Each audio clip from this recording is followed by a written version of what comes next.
Carroll County traffic, experimental 312 Delta Juliet, ultralight type aircraft, departing midfield on runway 25, Carroll County.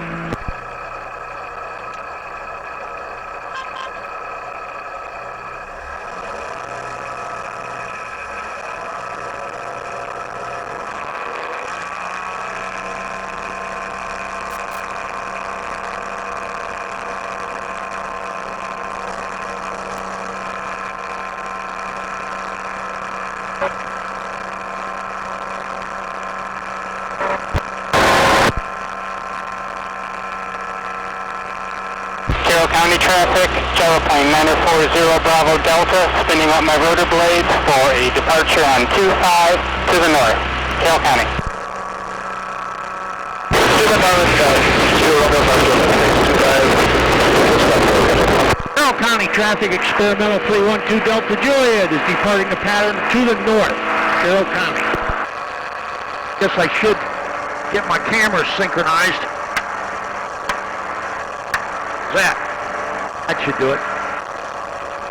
Okay, pulling back to about 5,000 RPM. That's good enough for today. And I gotta head north. Carroll County traffic, Bravo Delta is moving off towards the north, Carroll County. Carroll County traffic, Cessna 04 Bravo is 10 miles to the west, inbound landing 25 Carroll County.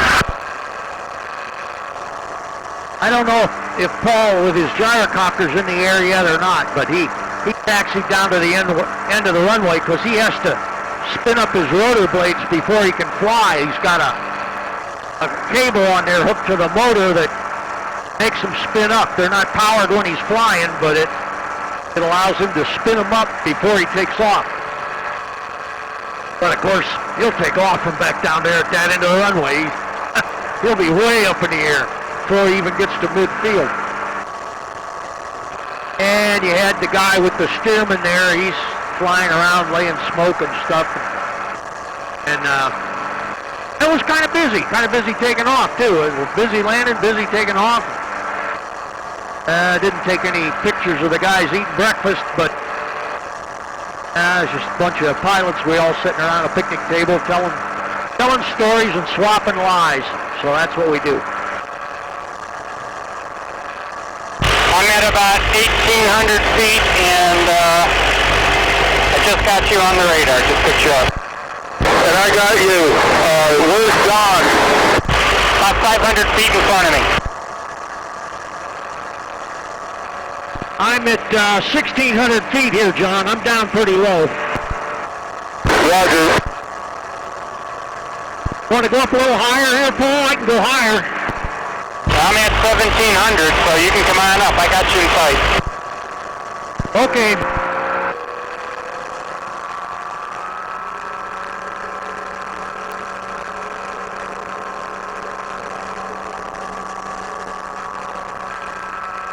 Now I'm up to about 1,700.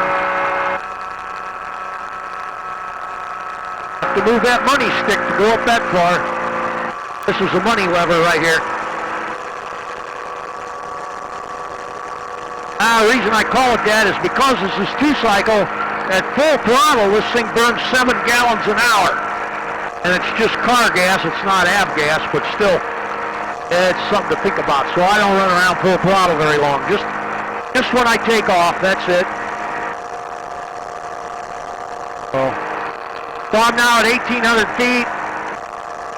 And since I wasn't making much time down there, I think I'll stay here. Yeah, I'm getting about 57. I'm just about breaking even here. I like this. It's okay. 57 on the airspeed and 57 on the ground speed. All right. I'm breaking even, Paul. I'm getting 57 and 57 here. 1,800 feet.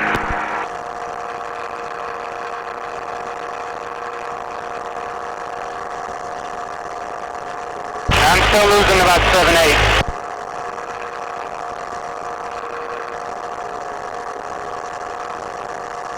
How high are you? 1,800.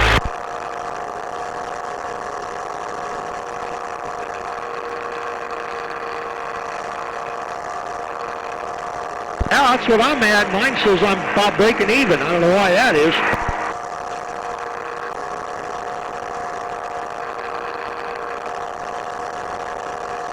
Must be because I'm not going the right direction. I was heading a little bit more towards Mohawk Lake, I guess. I'm about parallel with your course, so I'm on your 5 o'clock. Okay.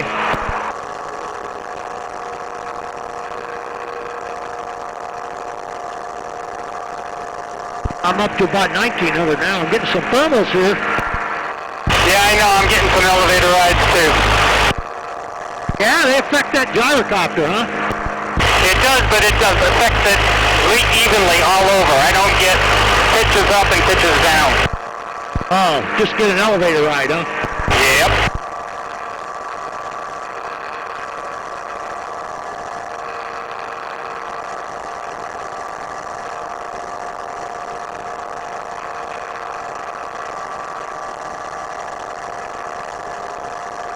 Well, you see that big field just up ahead of us, right? Yep. That's an airstrip there called Fury? Yep, got it on my map. Okay.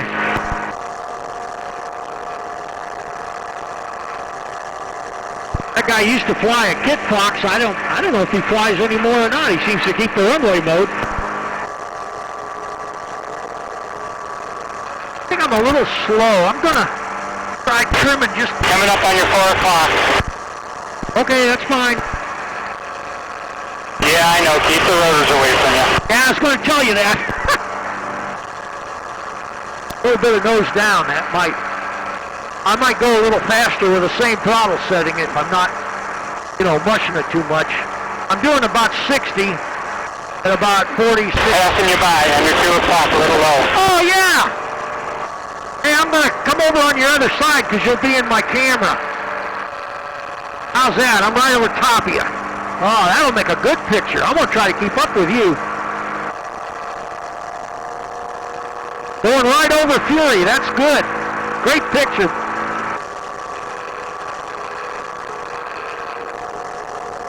Yep. Strip looks like it's in pretty good shape. Yeah, he keeps it well mowed, I think, all the time. I don't know if he still flies it. Like I say, he used to have a Kit Fox.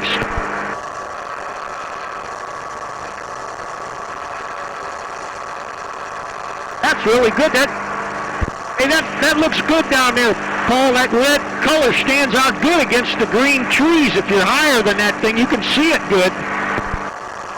Yeah, and the rotor blades will work good if they're up against a good sky too, but not always.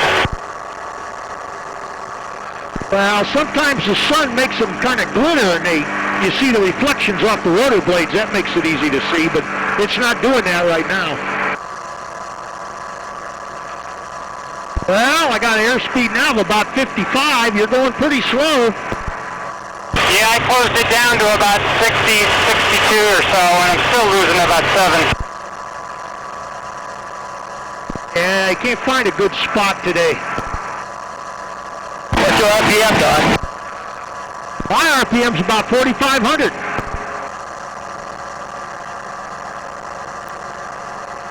I'm turning about 4,500 RPM, and I'm at 1,800 feet, and I'm just a little bit above Paul Sornak, kind of looking down on his rotor blades here. Yeah, I'm out east of you guys. I'm calling it railroad track up to,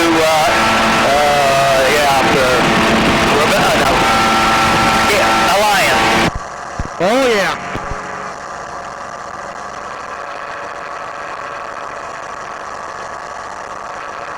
Paul's going a little higher now. Yeah, I'm trying to work the trim. He's got some kind of trim on that works with air compressor. It trims his rotor so he don't have to pull so hard on the stick. But it kind of works like mine. It just puts a bias on the stick, like the one I got under my seat here. If you watched one of my videos, you'll see how that trim works. I show all the parts to it. Yeah, he's kind of going more to the west.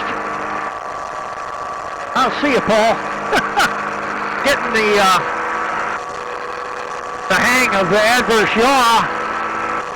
really on any airplane, I guess, what I do is I pick something out in the distance, like, well, I see some towers out there, so I pick one of those towers sticking up way off in the distance, and then I try rolling the plane right, and then left, and right, and left, and trying to keep the tower centered in my windscreen, you know, and that gives me an idea how much rudder I got to give it to compensate for something like that. And that really helps you figure out just how much rudder this thing needs. And of course, this being a 32-foot span, it needs a lot to hold it straight when you're doing that, see?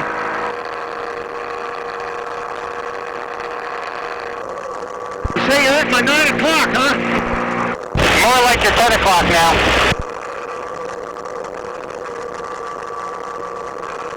Oh yeah, I see you now. I got you. Yeah. I was looking too far back. I see where you're at.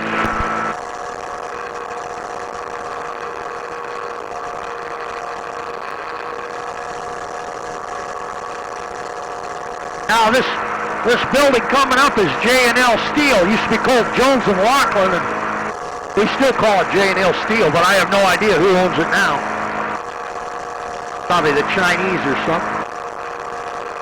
But this is actually the west side of Louisville, or before we flew over the east side of it. But Louisville's a nice town, but Still a little hazy, but a hell of a lot better than this morning. oh yeah, way better than this morning. But we're kind of going up and down. I don't know if that camera picks up that gyro or not, but he's right over there if you can see him. Might be pretty small. I guess I could speed up over here. I'll catch up to him. He's going the right direction now, so that's good. And over there where that little water tower is, that's where Yoder Field is, and it didn't look like it had any hay bales, so you got a place to land over there. Yeah, I didn't see the X's cutting there anymore either. No, I didn't. That one fella, Virgil there, he was showing me it's still listed on the chart on his, his computer, his laptop, or whatever you call it, tablet. Yeah, I've still got Yoder on mine, and I update mine pretty religiously. Yeah, you'd have thought they'd have taken that off if you couldn't land there. It just says R on it, restricted. All these swimming pools and nobody's swimming. Yeah, isn't that crazy? They should have an airplane. It's more fun.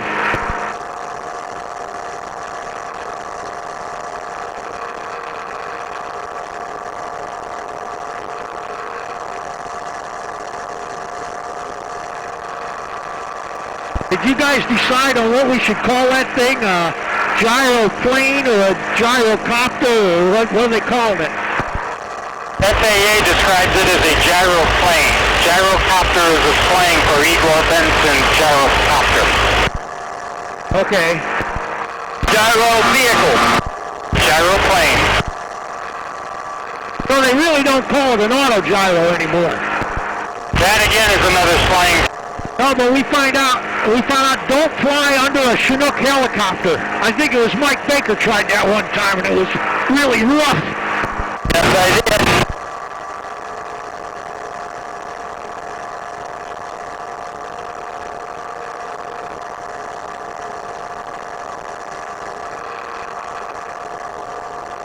So now we're going past the TV tower, and I don't know what that camera could see. It probably can see that tower, I guess.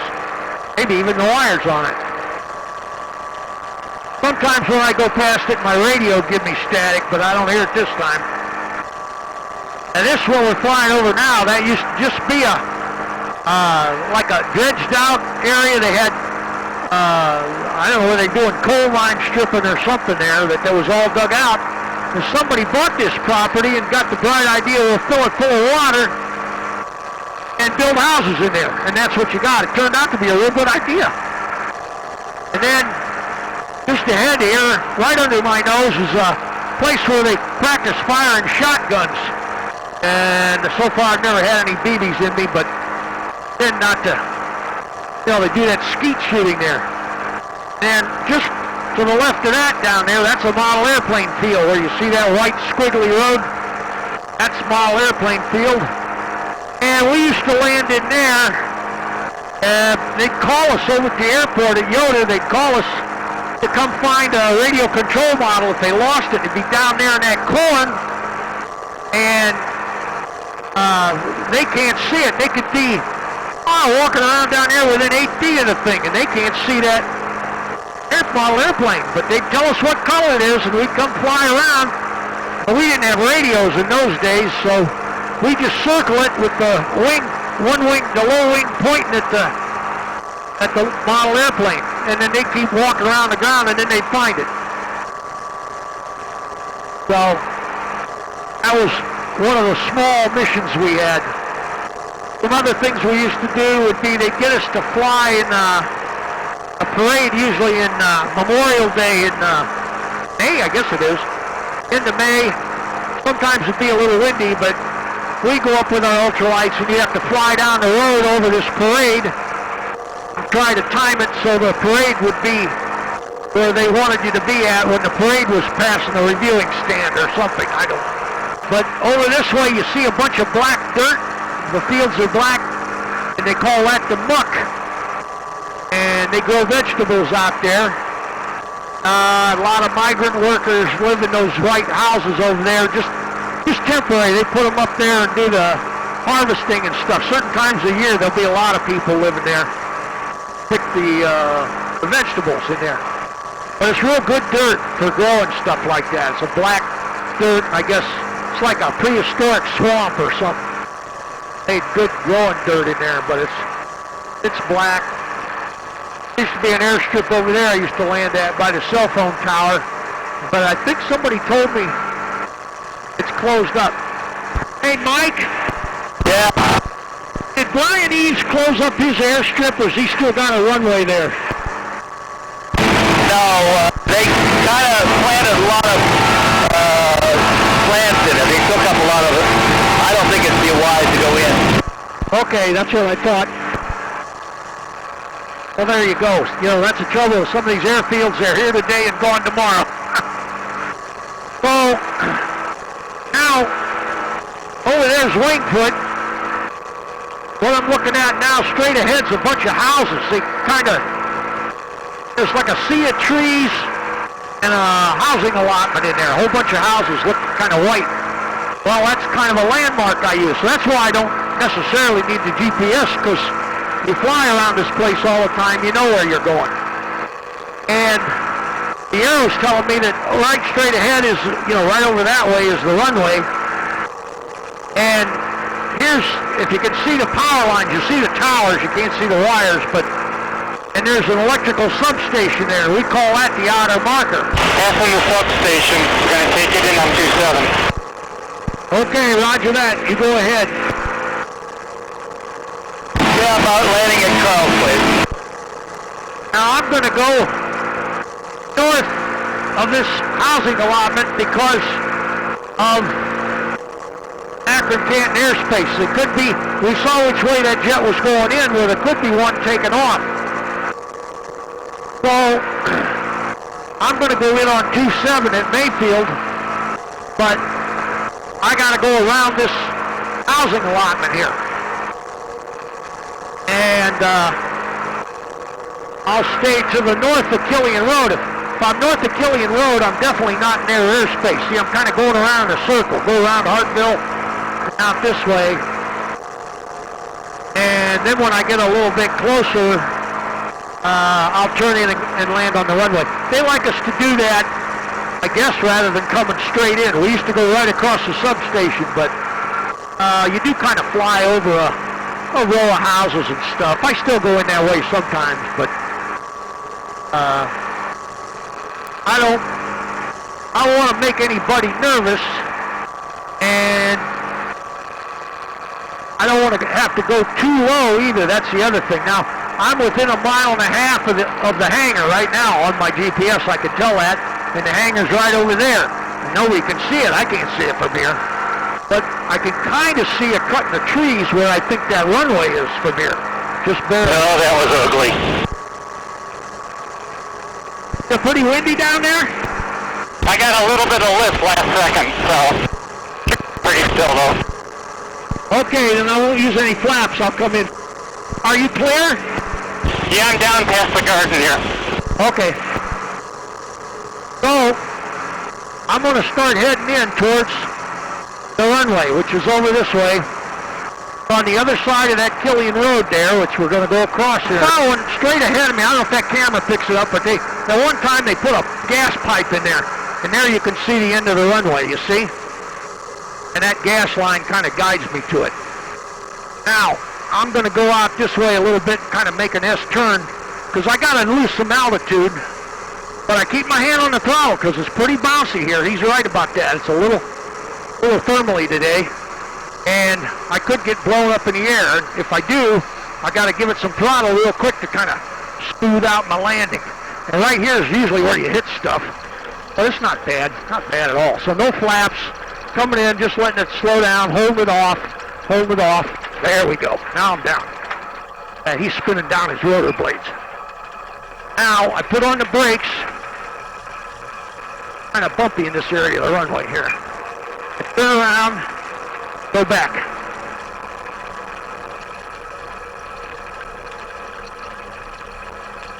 Head back to the hangar.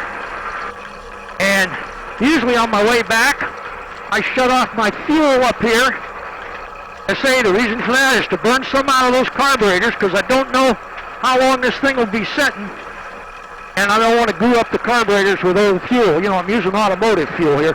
Aviation gas is real clean stuff, but you sometimes can get some varnish off this stuff in auto gas. I don't like to leave it sitting in the float bowls full like that. I don't think it's good for it. That's just for me taking apart engines. And the same way with weed eaters or lawnmowers or anything else. You put it away for the winter, run that thing out of gas to make sure it's empty, and dump any fuel that's in the tank, dump that out. Because it just makes a mess, and that's what gives you trouble. That's why you can't get it started in the spring.